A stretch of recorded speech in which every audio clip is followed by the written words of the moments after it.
Oh,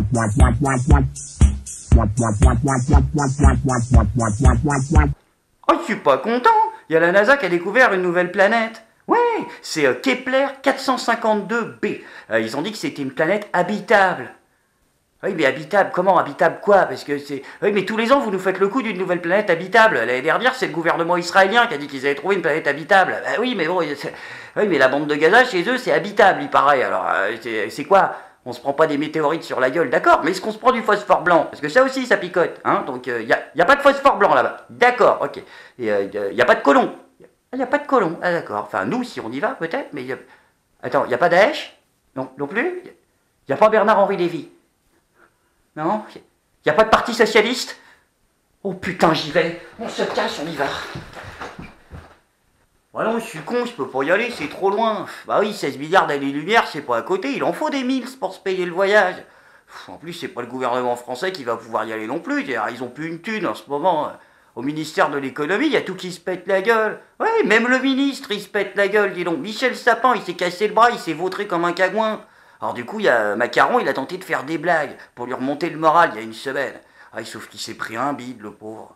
Direction le palais de l'Élysée, Manuel Valls prend la parole. Il va annoncer ce plan d'urgence en direction des éleveurs et des producteurs. Les transformateurs, les abatteurs, est-ce que c'est la grande distribution qui n'a pas joué le jeu? Il se murmure déjà des sectements pour des règles fiscales qui n'auraient pas été respectées il y a assez longtemps, 97. Est-ce que cela ne va pas mettre EDF en difficulté alors qu'on a toute une restructuration de la filière?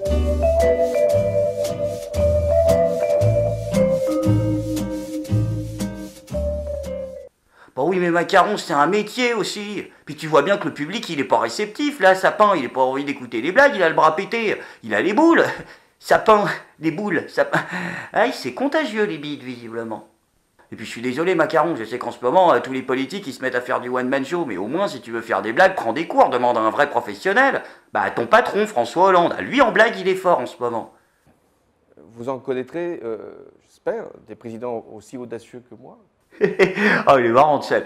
Ah, c'est pas une blague? Oh là là, on est dans une merde, mais une merde.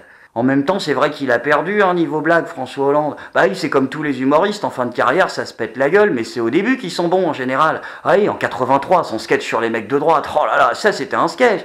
Si, son sketch sur les mecs de droite, son tout premier spectacle. Non, vous connaissez pas? Oh bah attendez, je vais vous expliquer. En fait, oui, c'est normal. À la base, c'est pas lui qui l'avait écrit. C'est peut-être pour ça que vous connaissez pas. C'était un sketch qui avait été écrit par André Berkoff. Oui, qui avait écrit un bouquin, en fait. Un bouquin pour tacler la gauche. Juste quand Mitterrand avait été élu. Un bouquin, oui, la gauche, tous des enculés, machin. Oui, mais ça fait 2 semaines qu'ils sont là. Oui, mais quand même, c'est des connards. Alors, du coup, vu que le bouquin était un peu virulent, il l'avait écrit sous un pseudonyme, André Berkoff. Il s'était fait appeler Caton. C'est mignon, Caton.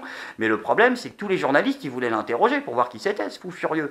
Et à l'époque, il truquait pas les voix. Alors, il pouvait pas y aller, André Berkoff. Alors, il a demandé à un ami à lui, un petit jeune, François Hollande. Il lui a dit, bah tiens, c'est toi qui vas faire le mec de droite. Alors, François, il dit, oh non, on va faire ça et tout. Il dit, ta gueule, je te file 200 balles et un Raider et t'y vas. L'autre, il a dit, non, non, ça va, moi, j'aime que les cheeseburgers, tiens. Alors, l'autre, il a dit, bon, écoute, la petite Ségolène, là, que t'aimes bien, un peu légère du cuisseau. Alors, ce que je fais, c'est que je vais me démerder là, je vais t'arranger un petit rencard dans les water, juste après la sortie des cours. Alors, l'autre, il dit, oh oui, oh, bon, d'accord, il dit, allez. Et du coup, François Hollande, il a fait les interviews en tant que mec de droite.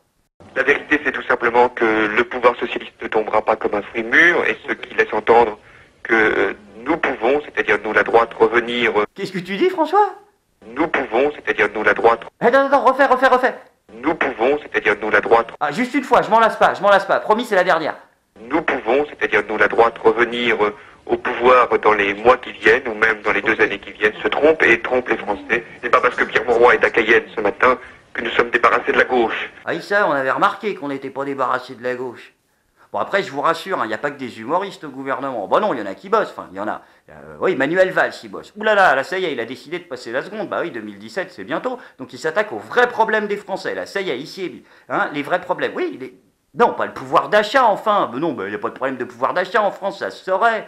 Il n'y a que le gouvernement qui a des problèmes de pognon, c'est pour ça qu'ils nous en demandent tout le temps. Mais non, en France, même les SDF, ils sont milliardaires, demande à Jacques Séguéla. Même sur des clochards, on peut arriver à mettre de côté 1500 €. On a le droit de rêver, nom de Dieu. Non, les vrais problèmes des Français.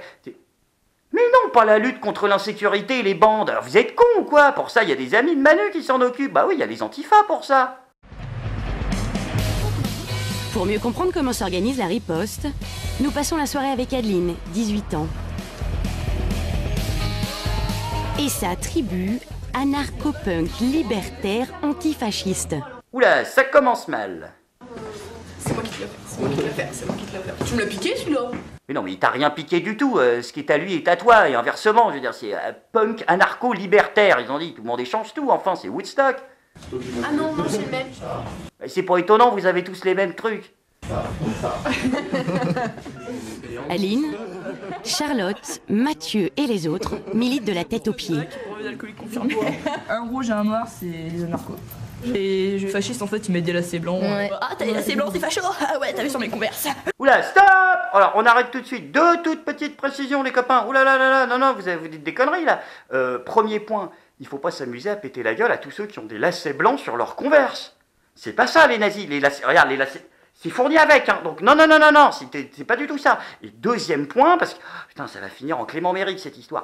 C'est pas des Converse qu'ils ont en face. Non, vous êtes au courant de ça. C'est des grosses Rangers coquets. Vous allez avoir Bobo Féfesse, ça va très très mal finir, hein, si vous y... Oui, je sais, le grand là, c'est un rebelle et il a redoublé 2 fois son bac. Mais ça va pas suffire. Leur engagement est une affaire de look, mais pas seulement.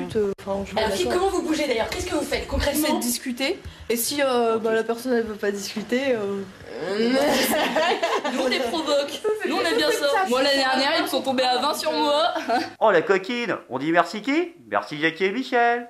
Il y a eu... Je me suis pris 2 baffes dans la gueule. On va dire qu'il y a une meuf qui habite par ici et son père est un actionnaire du Front National. Un quoi?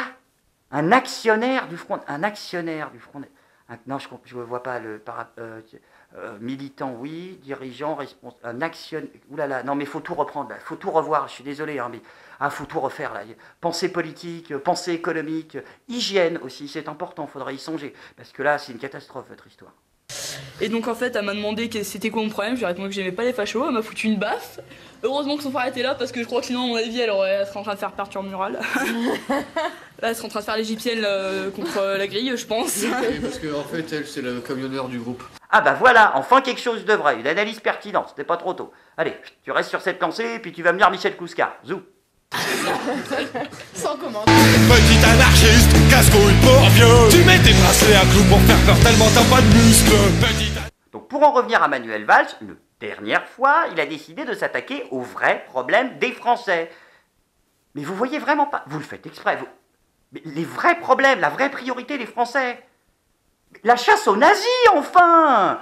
Oh là là, c'est pas possible, vous êtes pas au courant ou quoi? Les nazis sont partout. Ils sont même dans les salles de spectacle en ce moment. Alors du coup, il y a Manuel Valls. Il a été obligé d'envoyer Fleur Pellerin pour aller casser la croûte avec le président du CRIF, Roger Kuckerman. Et Fleur Pellerin, elle nous a dit qu'ils étaient en train de nous bricoler une nouvelle loi, qu'ils étaient en train d'y réfléchir, pour empêcher tout individu condamné par la justice de se produire dans des salles de spectacle.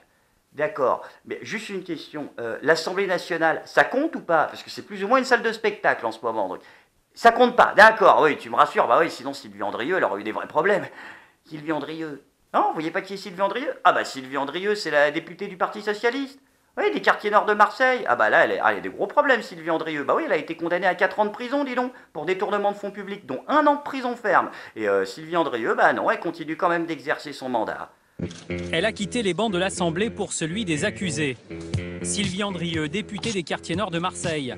Condamnée pour détournement de fonds publics à 4 ans de prison, dont 1 ferme, et 5 ans d'inéligibilité. Ouais, elle a dit qu'elle s'arrêterait pas. Et bah, même en prison, hein, ça se trouve, elle le fera de là-bas. Oui, bon, il doit y avoir des formations avec le CNED pour faire ça à distance. Élue de gauche, Sylvie Andrieux siège toujours à l'Assemblée nationale. Selon le règlement, la déchéance de son mandat, son inéligibilité, doit être constatée par le Conseil constitutionnel pour qu'elle quitte l'Assemblée. Mais pour cela, il faut que la condamnation soit définitive. Sylvie Andrieux s'est pourvue en cassation. Alors, au regard du droit, l'affaire est toujours en cours. Et pour ses anciens camarades, enfin les rares qui acceptent de parler d'elle... Oui, les journalistes, là, vous êtes mignons, mais vous êtes aussi très optimistes, à mon avis. Parce que là, même au Parti Socialiste, pour trouver quelqu'un qui accepte de la défendre, Sylvie Andrieux, va falloir se lever de bonne heure, à mon avis, là. À moins de trouver vraiment ouais, une vraie pute, quoi. Mais alors là, je vois pas. Hein. Tant qu'elle est députée, elle est députée. Oh, Malek Bouti, quelle surprise, dis donc. Voilà, tant qu'elle n'aura pas de condamnation définitive, il n'y a pas de raison qu'il y ait une jurisprudence sur elle. Et pourtant, question de principe, il existe une jurisprudence et elle s'appelle Thomas Thévenoud. L'ancien secrétaire d'État qui ne payait pas ses impôts. Et c'est le patron du groupe socialiste à l'Assemblée qui a rappelé la règle. Il n'y a pas de place à l'Assemblée nationale pour les élus qui fraudent. Démission. Pourtant, Thomas Thévenoud n'a jamais été poursuivi par la justice. Alors, comment expliquer une telle différence avec le cas Andrieux? Pourquoi vous n'avez pas appelé à sa démission? Elle était de votre groupe avant. Elle y était. Pourquoi à l'époque vous n'avez pas appelé à sa démission? Monsieur Thévenoud, vous aviez appelé à sa démission alors que lui n'avait pas été condamné. Pourquoi? Pas de réponse donc. Mais si, les journalistes, je suis sûr qu'il y a une explication tout à fait rationnelle. Début mai, la députée votait pour la loi sur le renseignement du gouvernement et surtout à l'automne, elle votait la confiance à Manuel Valls.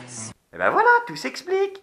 Depuis ses démêlés avec la justice, Sylvie Andrieux a bien été exclue des bancs socialistes. Elle siège désormais tout en haut de l'hémicycle.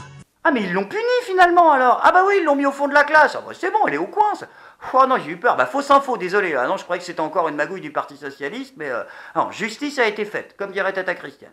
Alors du coup, pour conclure cette vidéo, je voudrais mettre à contribution tous les fans de Je suis pas content. Oui, je sais, je vous le demande souvent, mais la France va mal, il faut l'aider quand même, c'est un peu le but de cette émission. Alors ce que vous allez faire, c'est comme dans l'épisode 20, je vous avais demandé, pour ceux qui me suivent, d'aller dénoncer le verglas sur le site stopdjihadisme.fr, parce que le verglas a tué plein de gens et se radicalisait. Ben là c'est pareil, sauf qu'on va dénoncer les nazis. On va aider Manuel Valls à traquer les nazis. Alors là, il faut aller sur le tout nouveau site du gouvernement, internet signalement.gouv.fr. C'est le site pour dénoncer les racistes et les antisémites et les nazis sur Internet. Donc vous y allez, et dès que vous voyez une vidéo sur Internet avec des nazis, vous les dénoncez. Alors comment on les reconnaît? Eh ben, je vous ai mâché un petit peu le travail. Je suis allé voir mon grand-père, un grand expert en dénonciation. C'est une autre histoire. Je lui ai dit, grand-papy, comment on fait pour dénoncer des gens, pour les reconnaître? Il m'a dit, c'est physique. C'est voilà, c'est le nez crochu, doigts griffus, les oreilles en biseau. J'ai dit, oui, mais moi je suis pas là pour chasser Dracula, moi je veux dénoncer des nazis.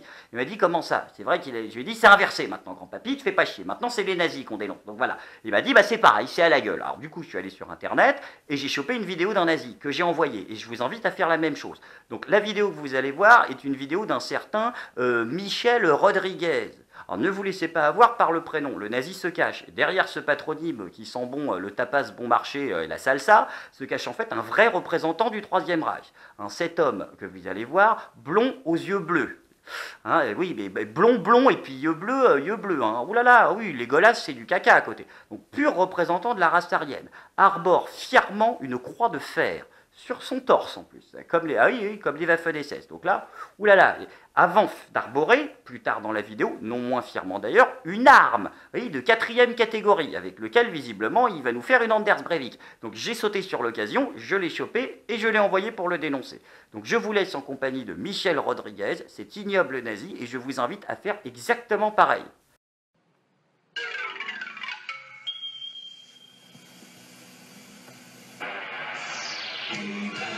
And the masters of the universe.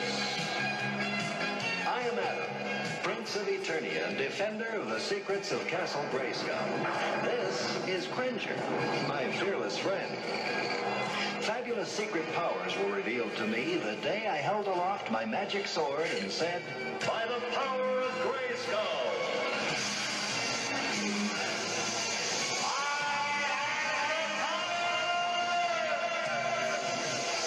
Voilà, donc là, ça fait pas un pli. Ça, c'est un nazi. Donc vous me les chopez, et vous me les dénoncez, et vous me les envoyez. Sinon, je serais pas content. What?